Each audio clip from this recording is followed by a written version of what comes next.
Hi everybody, thanks for coming today. Today we're going to read the book called Bloom, and Bloom is by Doreen Cronin and David Small.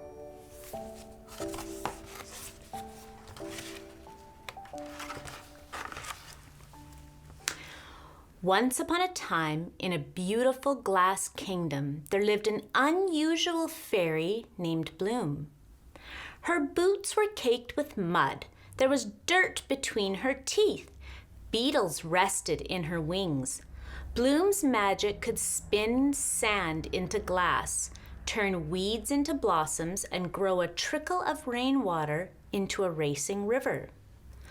Bloom was a helpful creature, but her footsteps were heavy, and she left a trail of tiny cracks and mud wherever she went.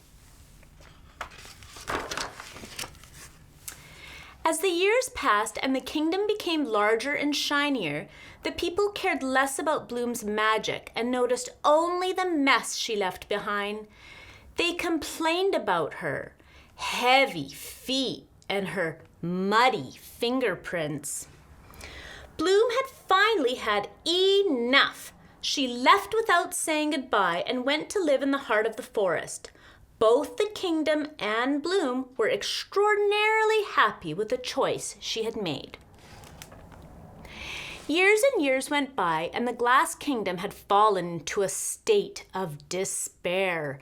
It was held together by duct tape, glue, and peasants. The king was reminded of the powerful creature who once lived in the kingdom.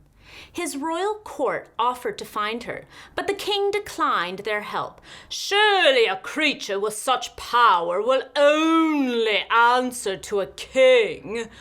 "Very well, your highness, but tread lightly. Fairies are delicate and easily frightened," advised the royal court. The king entered the forest on his swiftest steed, determined to find the creature and save his kingdom. Bloom felt the horse's hoofbeats and came to greet the king. "I am looking for a magical creature gone so many years ago," he announced. "Oh, I'm here," she answered. The king glanced at Bloom with her dirty hair and clunky shoes. "Show me the magic that will save my kingdom," ordered the king. Bloom placed a bucket of mud at the king's feet. "How dare you!" bellowed the king. He dismissed Bloom as a trickster and rode off. "Suit yourself," said Bloom, perfectly happy to go back to her own business.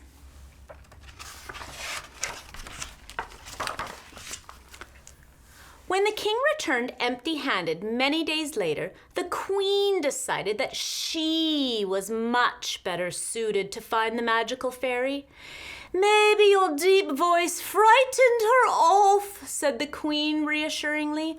"I must go in your place." The next day she entered the forest, accompanied by a single guard. Bloom heard their footsteps and, once again curious, stepped out to greet the queen. "I am looking for a magical creature gone so many years ago," announced the queen. "I'm here," said Bloom. "Show me the magic that will save my kingdom," ordered the queen. Bloom placed a bucket of mud at the queen's feet. "How dare you!" bellowed the queen. She dismissed Bloom as a trickster and rode off. "Have it your way," said Bloom. She picked up her bucket and skipped back to where she came from. "What of the magical creature?" asked the king upon the queen's return. Broken glass crunched under her feet as she crossed the room. Rain fell from cracks in the ceiling. "Clearly it is too frightened to speak directly with royalty," answered the queen. "We must send someone ordinary." Genevieve was exactly that, the smallest and quietest in the kingdom. Her only job in the palace was to collect wash, and dry the queen's exquisite crystal sugar spoon. It was the single object in the kingdom that had not yet cracked. The queen summoned Genevieve to her chambers and explained the dire situation. "You are our last hope," she said kindly. I will not fail you, my queen," Genevieve said in her tiny voice. She brushed the broken glass out of her hair, packed a small bag, and left for the forest. Genevieve traveled through the dark woods without carriage or guard. Bloom heard the sound of her feet pressing into the ground and stepped out to greet the girl. "I'm looking for a magical creature gone so many years ago," said Genevieve. "I am here," said Bloom. "Have you any magic to save the kingdom?" Bloom placed a bucket of mud at the girl's feet. "Perhaps if I can explain," said Genevieve. "You see, our kingdom is built of glass and it's falling to pieces." Bloom placed a shovel at Genevieve's feet. "I'm happy to help you with your chores, of course, but perhaps you can show me the magic first," Genevieve said. Bloom studied the tiny girl for a moment. She was so delicate. She had barely left a footprint behind her. "What is your work in the kingdom?" asked Bloom. I collect, wash, and dry the queen's crystal sugar spoon," Genevieve told her. "Is that all you can do?" asked Bloom, hoping she did not sound too harsh. Actually, I'm not really sure," said Genevieve.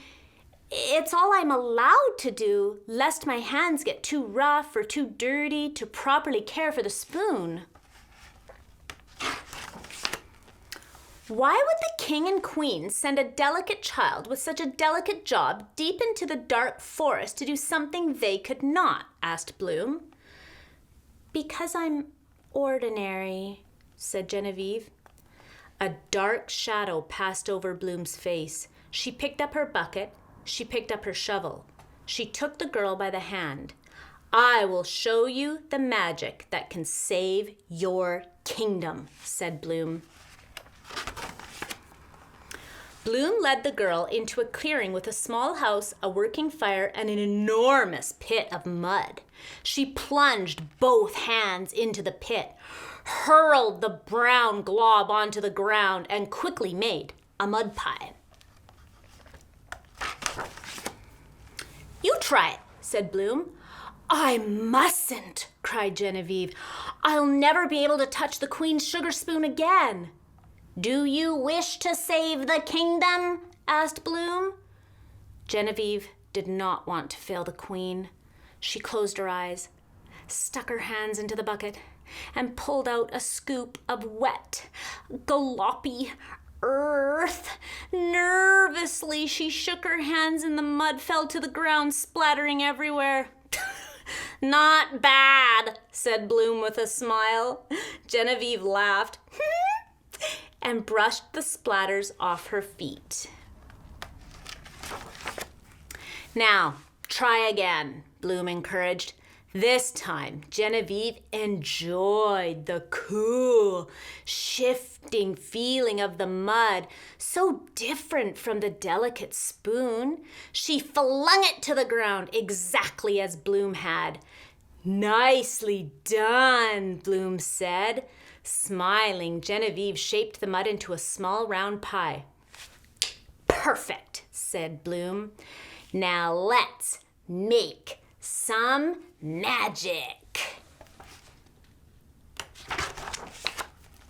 Genevieve watched Bloom as she shaped one of the mud pies into a perfect brick.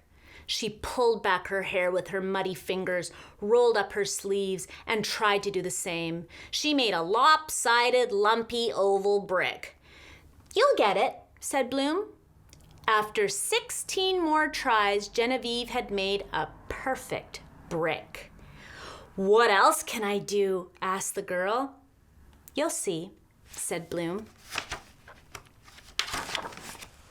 Shovel after shovel, bucket after bucket, she showed Genevieve how to add straw into the mud.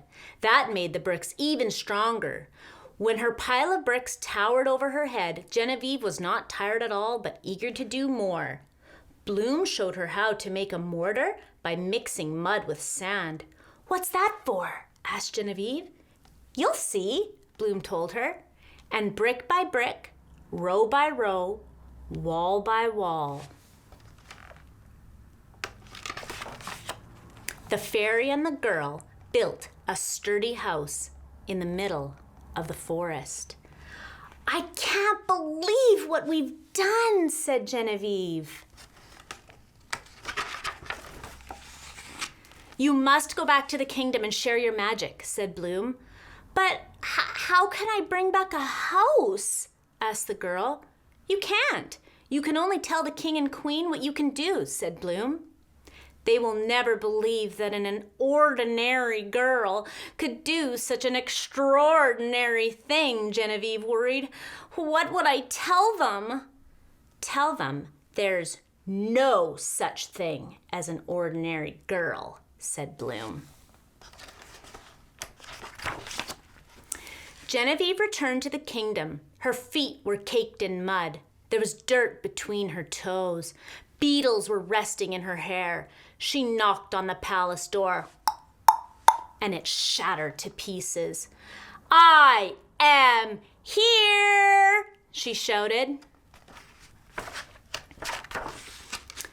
Then an ordinary girl rebuilt an entire kingdom. Wow. There's Genevieve.